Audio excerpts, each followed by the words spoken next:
Every sale, big or small, always starts with an inquiry. Hi, my name is Chinedu. Welcome to my channel, and today I want to talk to you about something very important we call buying signal. You hear this all the time, right? Do not try to sell the unsellable. Do not try to close the unclosable. Do not try to sell to somebody who's not interested in your product, right? But then the big question then becomes, how do you know that a prospect is interested in your product or service? So today I'm going to be talking about different buying signals. I'm going to break it down, one in this video and one in my second video.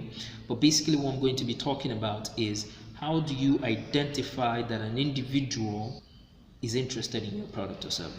So today I'm going to be talking about physical products, right?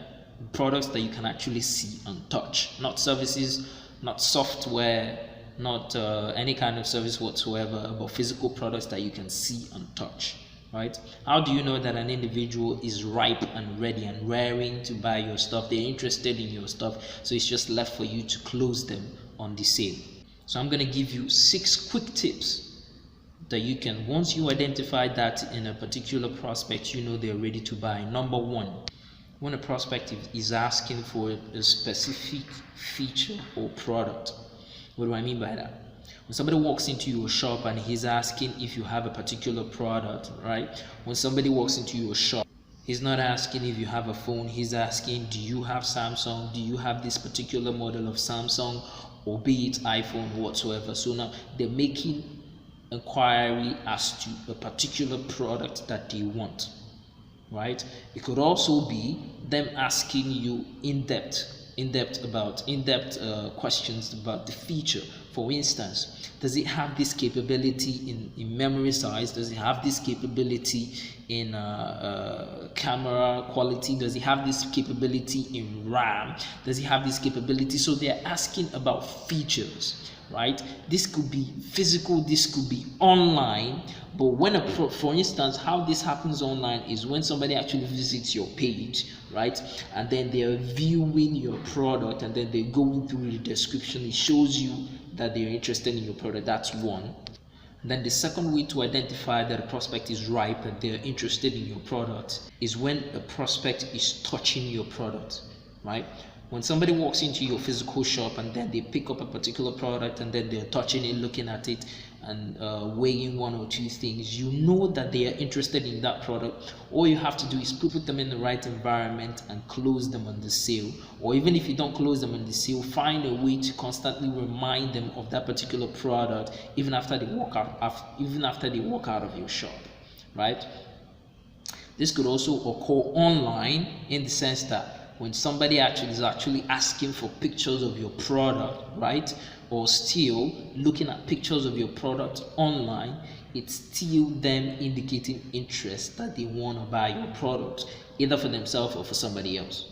The third part is when a prospect uses possessive statements, right? They are imagining themselves in use of your product. For instance, right, when somebody is saying things like, okay, this will fit well into my living room. For instance, they want to buy, say a couple were to walk into your shop, maybe you sell cushions and all those kind of things, and then they walk into your shop and then they're like, okay, my curtain has this color, my wall is painted this color, this particular chair, this particular sofa would actually make sense near the TV, opposite the TV. So when a prospect is actually picturing these things, imagining themselves, predicting what life would be like, right, for them while using your product, just know right then and there that you're about to hit gold. Fourthly, when somebody is asking about price, right?